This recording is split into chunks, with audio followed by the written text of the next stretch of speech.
Welcome to Turn the Page, the official podcast of the Syosset Public Library.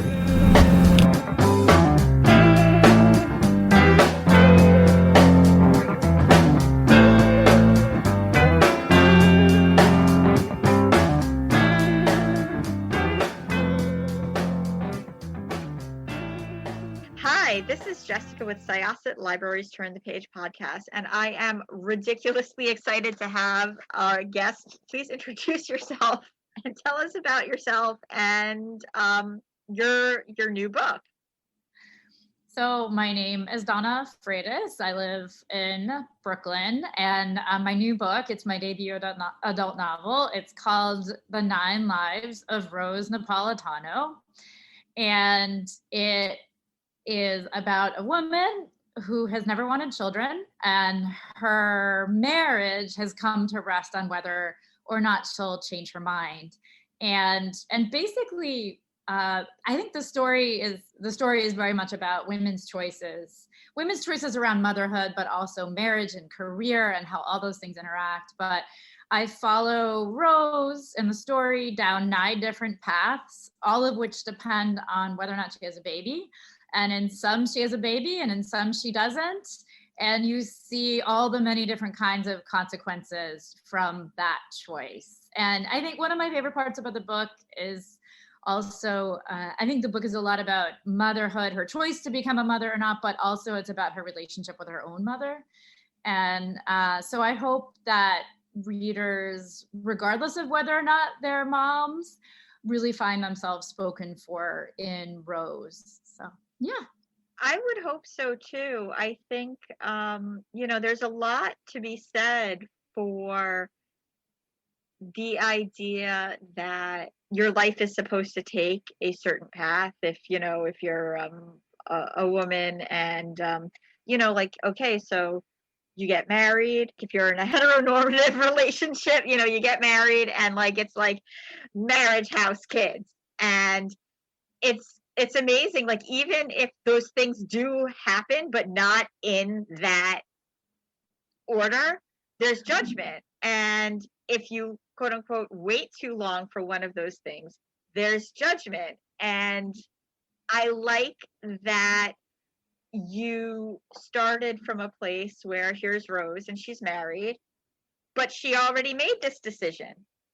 Whereas she made, she decided to get married, but the decision was supposed to have been made between her and her husband, the decision of children and whether or not they were going to have them.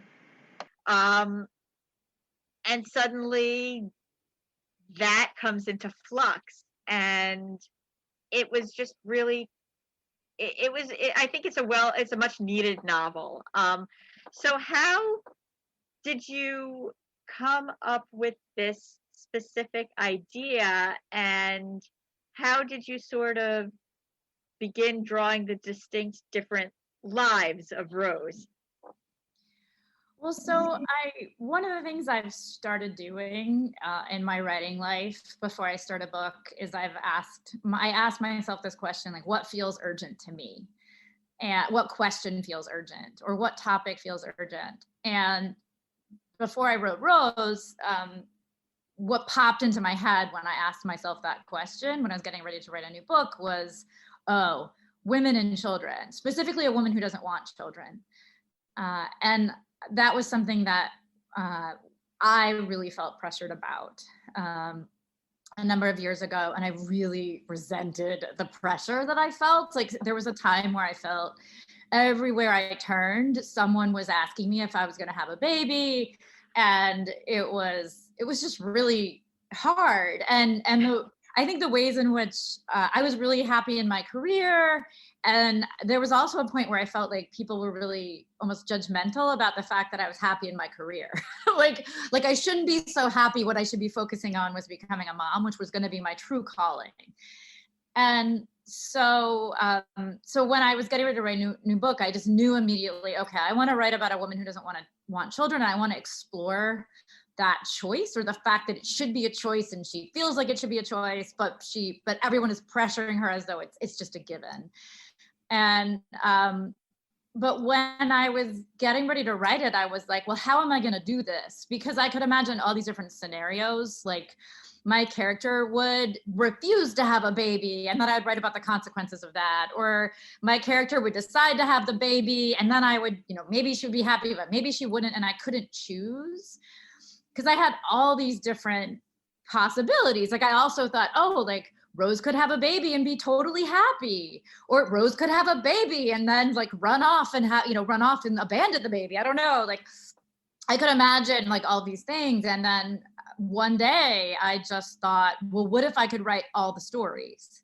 What if I could follow her down all these different paths and kind of see, all these different Roses and all the kinds of consequences for her decision. And so it was when I realized I could do that I just sat down and I wrote like a fiend. And it felt really exciting to get to explore all these different fantasies I had about what could happen. But I think one of the things that was most exciting to me was I thought women have so many different experiences of this, of becoming a mother, of not becoming a mother, or the pressure to becoming a mother. And it felt like, oh, I could write a book that could really maybe encompass a lot of women's experiences. And that felt really exciting. So it was very exciting for me to hear about because, I'm a mom myself, and I'm a mom of twins, and that a lot of people have judgment about that in general, and the things that people will say to you, regardless. I remember, going into a diner and people like with my newborn twins exhausted and being like, oh my God, it was so much easier when I could sleep till 12 and my cat was the only one waking me up, and then be like, oh, better you than me. And I'm like, what exactly is that supposed to mean? Like, so it's like you're darned if you do and you're darned if you don't. Like, if you're like a woman who decides you're not going to have kids, there's judgment. And that judgment, like you're cold and you're this and you're that and you're selfish. And then if you have kids and you're not doing it right, there's judgment on that. Or, people will say inappropriate things. So I love that you were able to explore just different timelines. And it's almost like, this is like a book that I would consider what I call for like the sci-fi curious or the fantasy curious. I love that. There's another book that came out a few years ago, and it only explores two different timelines, but the woman had children in both timelines, My Real Children by Jo Walton. But I recommend it to people because it has that whole idea of there's two different ways the story can go, and I think like a sliding doors type, which isn't really science fiction, I think people would grasp it, but it might allow them to read more about alternate universes. Well, first of all, I love that you think it's sort of like sci-fi or fantasy light, because I feel like one of the things that was really fun about just deciding, oh, I could write all these different Roses was I thought, okay, I'm going to ask my reader to just sort of suspend, disbelief and just go with it, like just go with this possibility. And so that it just felt like a fun challenge. But I wanted to mention one of the judgment, one of the things that's like interesting about judgment in this particular book. And by the way, I feel like judging women is like a sport in our culture. Oh, like so much. You know what? Like you go to check out groceries, and there's like a picture of the latest celebrity who had a baby and what their body looks like, or like whether or not this is finally going to be Jennifer Aniston's chance at a baby, whether or not like the tabloids have decided she wants one.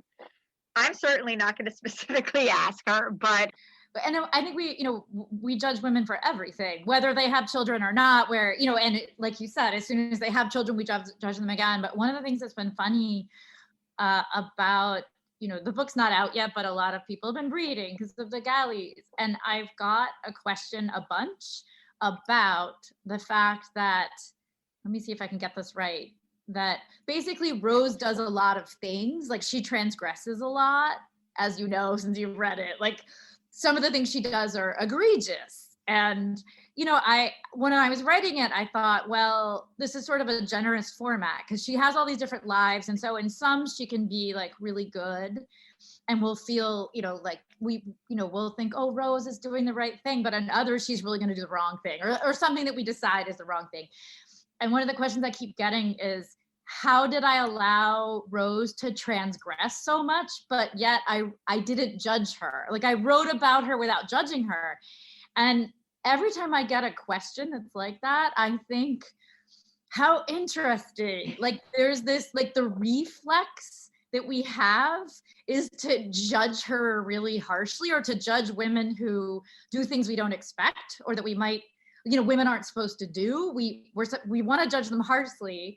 And then people are surprised I don't sort of like maybe come down moralizing at her during the book, or she doesn't feel guiltier, I guess, in the book for doing the things she does. So it's just been interesting to sort of hear people's impulse to like want to judge her and then be curious why I didn't judge her as a writer. Yeah, that's actually kind of amazing. And, I'm reading the story and to me, she's human and people aren't perfect and people aren't going to make the decisions that you would make. Kind of looking through everything, she's always authentically Rose because, she makes the decision and she kind of lives in that world. And yeah, that's interesting. Wow. Well, I guess in some ways the question is like, how much humanity do we really allow women to have? And when I was writing, I was sort of, how much humanity is, am I going to be able to get away with Rose? Like, how much am I really going to allow her to push the boundaries of what we think of or what we expect of women, especially as they're dealing with this question about motherhood? How did you choose the amount of lives you were going to show? I think partly just like the cliche of like, oh, 9 lives. Like I just, that when I was like writing, I'm like, I just titled it like in my laptop. Like before I sat down to write, like I was like the 9 lives of Rose Napolitano. That's good though, because because otherwise I feel like you could have driven yourself crazy. Like just like being like, and then this, and then this. So you're like, all right, there are infinite possibilities, but I'm going to explore 9 of them. Well, so what's funny is I literally didn't think much about it. It was just the title I typed into my laptop before I started. But then my editor in the UK, when I first met her, she was like, oh, well, 9 lives, like 9 months of pregnancy. And I was like, exactly. 9, yeah, there we go. Yes, exactly. That is why I did it. Yes. Of course. Why not? Oh, wow. Mind's blown. I love when that happens. I think I could have gone, I had so many different possibilities in my head for her though, like all these different paths she could have taken that I feel like I could have done more, but like I felt like there had to be a limit. Because there's just, there are an unlimited amount of like choices and ways that motherhood and non-motherhood could play out with women. And I think I ended up writing the ones that really loomed large in my head, but I definitely had others. So that was actually my next question. So when you also talked about Rose's relationship with her own mother. How do you feel that mother-daughter relationships sort of can affect the whole idea, like your whole idea around motherhood? I think it's really complicated. So for me, writing the mother-daughter relationship in Rose, in some ways it was, aside from the question of won't she have a baby, that was really the most important part of the book for me. Right. And it's the part that changed the most in the book, while in different drafts, because in the first draft of the novel, there was a way in which I held Rose's mother like almost away. And then when Pam Dorman, my editor, bought the book, she was like, no, you have to go deeper. And at first I resisted, and partly because that part of my life is so tender. I lost my mother when I was in my 20s, and it's been a long time now, but in some ways I was like afraid to touch it a little bit.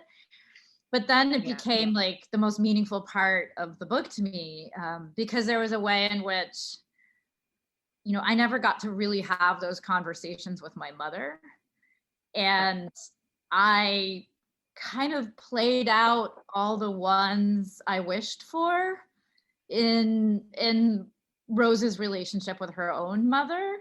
And so for me, I think as the writer, it ended up being the most poignant part of the book, because I remember Pam, my editor, oh my gosh, she made me read the book so many times. Like she would be like, let's go look at this sentence. And I'm like, really, Pam? So you are reliving each of Rose's 9 lives, but like more than that. Oh yeah. But so one of the things, not that I memorized my reviews, but the PW reviewer who gave it the star, which made me so happy, she called the prose precise. And I was like, yes, because I picked it every sentence in that book. But it made me very proud to have my prose called that. But anyway, when the very last time that Pam made me go and read the book, it looked like an actual book. So it was like the PDF of how it was, and I hadn't seen it for a while. And I thought, wow, I can't believe I'm gonna have to read this again. And then what was interesting to me was I was able to read it almost like a reader, like as if I wasn't the writer. And I like cried. It was so weird. I've never done this before with my own book. I cried through all those scenes with Rose and her mother. And I thought to myself at one point when I stepped away from the book, wow, like I really wrote the book I needed. Like I wrote the relationship between Rose and her mother that like I wished for me, or the one that I wish I could go back and have with my own mother. And so anyway, I think if my mother had been alive, I bet our conversations would have been really complex. But I'm very interested in mother-daughter relationships in general. And I often write about them a lot in my books. I think they're just endlessly rich for exploration because, we love our mothers. We also hate our mothers. We want to be like our mothers. We don't want to be like our mothers. Like sometimes I'm struck by how, as I get older, I look more like my mother. And sometimes I catch my reflection in the mirror and I think, oh my gosh, I am my mother. How did that happen? And I don't know how I feel about it. Right. Yeah.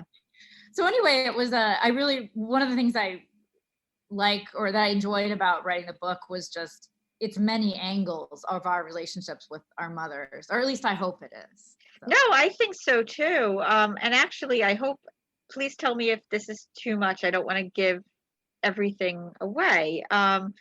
When Rose does have the baby, she has a daughter. Mm-hmm. I'm assuming that was deliberate, that it was always, was it always a daughter because that was always the baby she would have, or was it always a daughter because it was exploring mother-daughter relationships more? I mean, I knew if she was gonna, in the version she was gonna have a baby, she was having a daughter. There was no doubt, because I really loved the idea of having multiple generations of women in the book. Right. From the child to the woman who's married and maybe becoming a mother, to like the mother herself, and just exploring that intergenerational dynamic. But yeah, so I guess I always knew that it would be a daughter, because I think also like I couldn't imagine it another way. So also I just thought, oh, it'll be fun to write a girl child.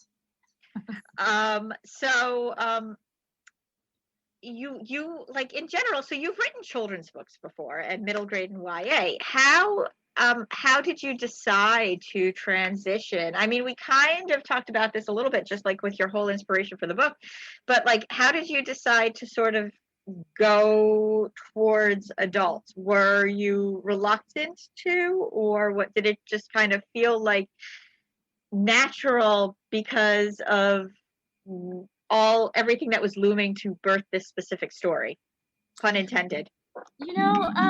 it wasn't like I woke up one day and decided I am going to write adult novels now.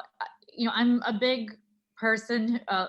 I'm big on following the questions wherever they lead you, whatever those questions are. And before I was just playing around with teenage characters. I think, I love YA in middle grade. I love the big feelings that happen during that time and exploring them. I love that is a time when we explore big questions in our life, and I love pushing into those questions that we have as teenagers and the different themes we're running into.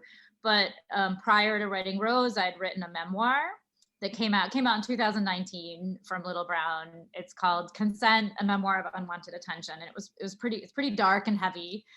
But I didn't plan to write that either. Like, I just opened my laptop one day and I realized, I'm going to write about this thing that happened to me during grad school. And I think writing that book and letting myself, there's a way in which I feel like with my children's books, I was always going back to a time before grad school, because grad school really marked a before and after in my life, because I had this terrible Me Too experience with a professor that I really think about, like, it cut my life in two.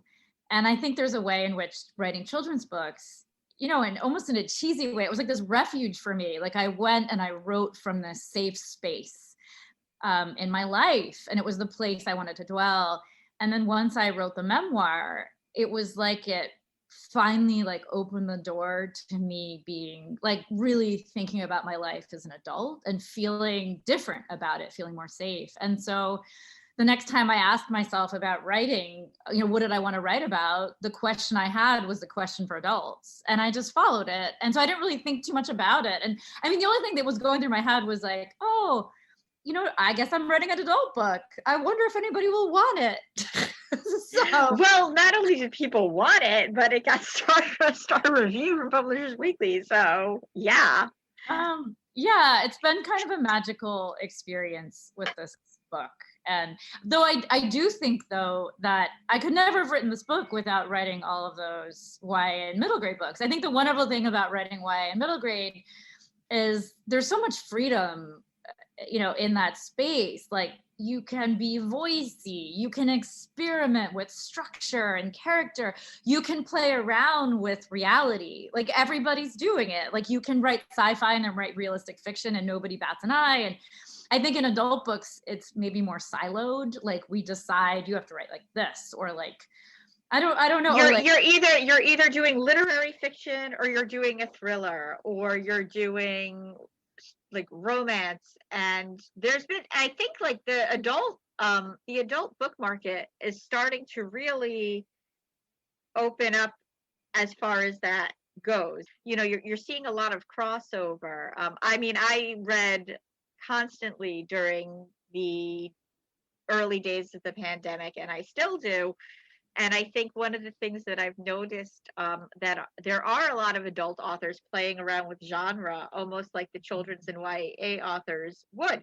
I spent about 15 years as a children's librarian. This is not knocking books that were around when I was a teenager, but I was, or a child, but I found that time goes on, authors seem to be more comfortable writing books that explore the bigger part of the bigger feelings. Like when I was younger, a lot of the books that were around centered around some sort of perfection or some sort of ideal. Not all of them, like about like the most popular kid in school, and maybe not so much about like the pain behind that, because it's an ideal and that makes that person not a full person.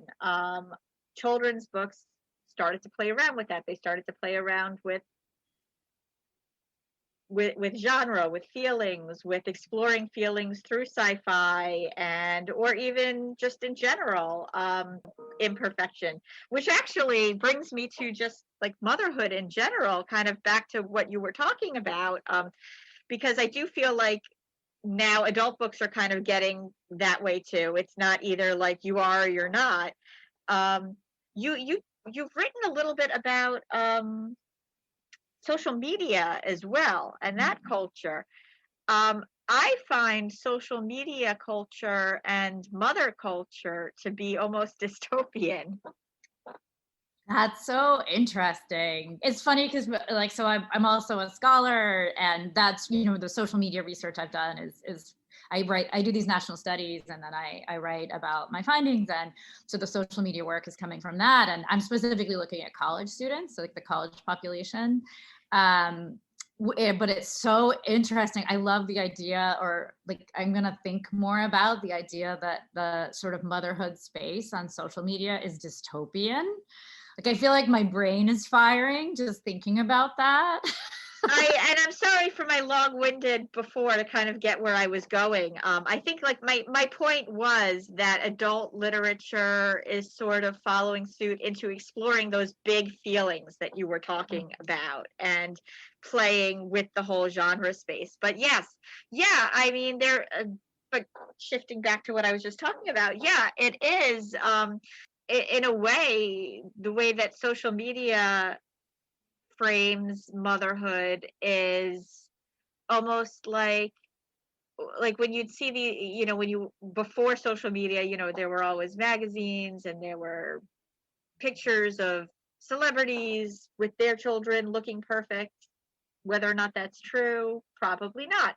But now you have like Pinterest, and you have all of these blogs and social media where like, people like position their children just perfectly, and everybody else who might not feel like they're feeling that way might be like, what am I doing wrong? My kids are a mess every single day. But it is kind of a new way of not really framing, of not allowing yourself to be vulnerable, not allowing to be like, hey, this is hard work. Some days I just want to run away. One of the things I feel endlessly interested in right now, especially since I wrote Rose and I've been like working on other books, is just this thought of our public appearance, like what we do in public, or like the veneer of that we put forward versus all the private feelings we feel, all the anxieties, like all the ugly thoughts we might have but wouldn't dare share. And just this sort of dissonance between our public selves and our private selves, and the way in which the pressure to appear a certain way in public really can just, it's just exhausting, or it's really hard. I think we're really hard on ourselves. We're very punishing. And so there's such a lack of forgiveness. This goes back to what we were talking about earlier in terms of judgment. Like, there's such a lack of forgiveness for women in our culture in general. And I'm really interested, like in the space of like a novel, when you're writing a novel, to me, that's such a knot that needs to be untangled. And novels really give you the space to explore that public and private, in the dissonance between them, in a way that you maybe wouldn't dare in real life, because everybody can hide behind Yes. like fiction. So like, you're allowed to have those ugly thoughts, I guess. Your character Right. is allowed to have those ugly thoughts. And I remember when I was writing Rose, I thought, like, especially with my first draft, I put like every verboten thought I'd ever had, I think, about motherhood, about having children, about marriage. I put them all into Rose, and I thought, well, I can always take them out. Or like, like, it felt so good to get them out. And I remember I really didn't know what people were going to think, or like if anybody would allow me to say those things. And so it was really a surprise when my agent, when I first showed her, she reacted really strongly, like my writer friends did. And there was a lot of whispering, like, oh, I've had that thought, but I've never said that out loud. And I was like, oh, really? And one of the effects of the book, and the intense way people have responded to it for me, is it's made me feel a lot less alone. Like, I always thought maybe I was the only one who had these thoughts. And now I know, like, oh, I'm definitely not the only one. And I'm glad I just said them. But I do think that it's like, we just expect so much from women, especially now in COVID. I feel like the veneer is falling apart. Oh my gosh, so much, so much. Yeah, COVID has compounded so many problems everywhere, I think. Uh, Aside from the fact that, like, I feel like we've all kind of been strapped into our seats to take a front row view of like many social issues. I think, there have been endless articles just about the effect on mothers that COVID has had. Yes, that we've like in a year we've gone back to the 1950s basically. I think so. So my background is in gender studies, and it's been really intense to witness this. And like after all, I think maybe you'd heard that I think it was like the month before COVID started. It was the first time in history that women outnumbered men in the workforce.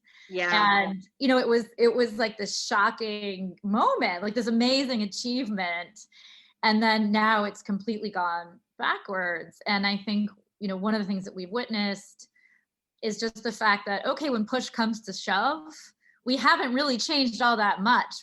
The lion's share of the domestic burden just falls to women, like automatically, like that's what happens. And one of the things I've wondered about since my book is coming out, like during this time, is how will that change the reader's experience of the book? And like, because how is it changing our ideas about motherhood or desires around motherhood? Like for the women who are right now on the cusp of making that decision, is it going to tip them one way or the other? I have so many colleagues, and this is, again, like I am absolutely not judging. In a way, I'm like, wow. I have so many colleagues who have gotten pregnant during this time period, and it's been a dark year for a lot of people, and I think a lot about what that decision must have been like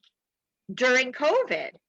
Like, this is like, okay, well, this is what we're doing. This is happening, and this is how it's going to go. I have friends who have given birth. They were pregnant prior to COVID, and the hospital experience is different. So really, I've been thinking about that a lot too. Well, I mean, in some ways, COVID, it's like the hurricane baby. It's just like that's. I mean, where else are you gonna go? What else are you doing? Nobody's doing anything except for like, especially in those early days. It's like it's wine and it's Tiger King. That's it. That's your life. It was that's how it was in my house, pretty much. But I do wonder as the fallout like really like settles in of COVID, especially given our economy, given what's happened with like the job market, et cetera. I do wonder, like, okay, women who are in their 20s right now, women who are in their early 30s, is this going to swing their decision, or is it even going to, like, one of the things I always wonder is, when is motherhood going to become a choice for all of us?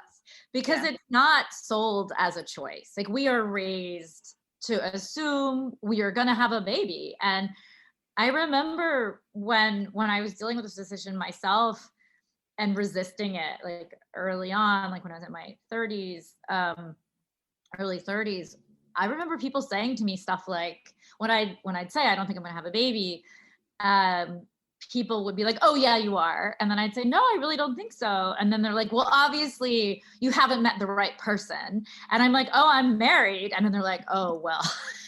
And I just, all this implication, like all this resistance to believing me. And I just remember feeling like, oh, like, you really don't think this is a choice for me. And, people would tell me things like, you'll regret it. Like, I mean, they really drilled that into me to the point where I was really afraid. Like, I felt fearful of life without children. And, so it didn't feel like a choice for me. Right, and I do wonder, when are we going to hit that point when it really is a choice?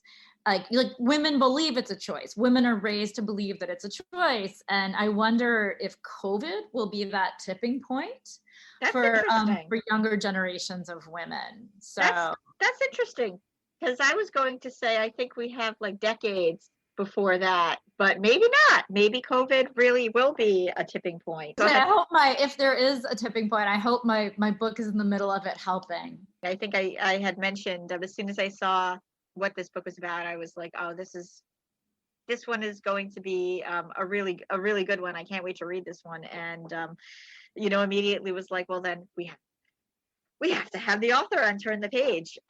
So are you working on anything right now? I am playing around with a new novel, but I'm not ready to talk about it. That's fine. But I have been, for the last, I guess since last summer, I launched a national study during COVID on related to my earlier academic work on restorative justice.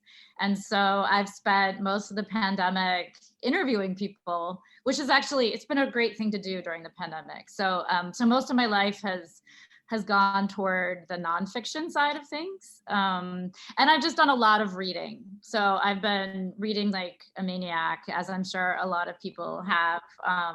And so that's been a big part of my pandemic too. So what have you read that you've really liked recently? I think one of the books that has really stayed with me, but I read it early on in the pandemic, was My Dark Vanessa. I thought was just extraordinary. But another book that I just obsessed over and told everyone I knew to read, let's see, there's two. Fleischman is in Trouble blew me away. I hadn't read that before. And then Sea Wife by Amity Gage, which I don't know if you read that, but no. I read it in 2 days on the beach last August. Like, a friend of mine handed it to me and we were going for walks, and she's a writer too. And so she was like, here, read this. And so when I left my walk, I went home, sat on the beach and opened the book. And 2 days later, literally the next day I finished it. It's unputdownable, I thought. So what about you? Oh man, so I say this constantly during podcasts. So horror and suspense has been my pandemic comfort read. Nice. Because it keeps your mind going and there's always an end. And especially during the pandemic, and still we don't know what the end game is. We hope we see the light at the end of the tunnel. People are getting vaccinated now. There's hopefully, just some more competency in making that happen and the way that we understand what COVID is. But still, people are still getting sick. It's not gone yet. We're not out of the woods yet. But, when you read suspense and you read horror specifically, the things that are happening are so wild, but there's an end. And you get to close the book and you get to put it down and you get to think about it. When I was younger, I used to watch Unsolved Mysteries when I felt sick. And even though those were unsolved, and I guess there wasn't really an end to it, there was something about having, getting my blood pumping and, that kind of made me feel a little bit better.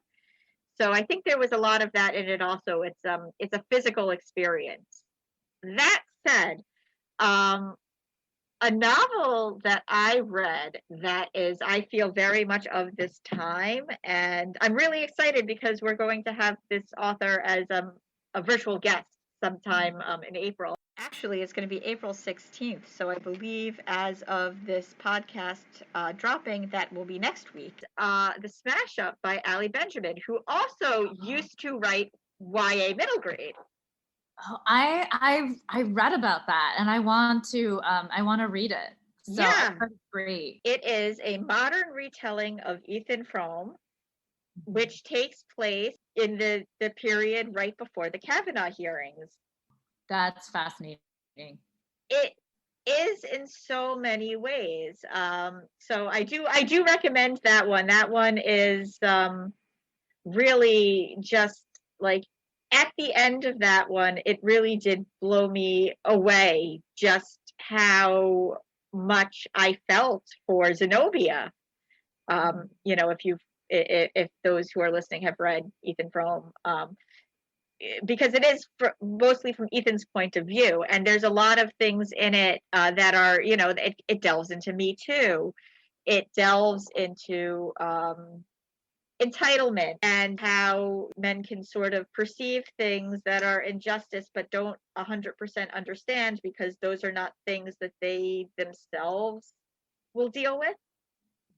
And just the whole relationship between Ethan, Xenobia, and Maddie is just so well drawn and updated. And I can't stop thinking about it. So that's one that I would say. I definitely want to read it. So the other book that I should mention, which is a memoir, not a novel, but I think goes down as one of my top 5 reads ever, is Chanel Miller's Know My Name, which it's a very intense read, but it is one of the most gorgeously written books I've ever read in my life. I couldn't put it down. Like, I can't stop thinking about it. That's another one that I've told. I mean, it's a huge bestseller, as it should be, but that's one of those books where I've hounded my friends over it. Like, if you haven't read it yet, you have to read this book at some point in your life. And I love that book with all my heart. And it felt like, so I read it partly because of my restorative justice project, and it felt like justice, that book. So I would highly, highly recommend it. It is now on my list. You have to read it. It's stunning. So when does your book officially drop? April 6th. So as of the date that this has dropped, this is the release week of the 9 Lives of Rose Napolitano. And please just run to your libraries. Bookshop.org, if you don't feel like going to a bookstore, is also a good way to go. I believe it'll be available on Overdrive. Is there an audiobook version of it?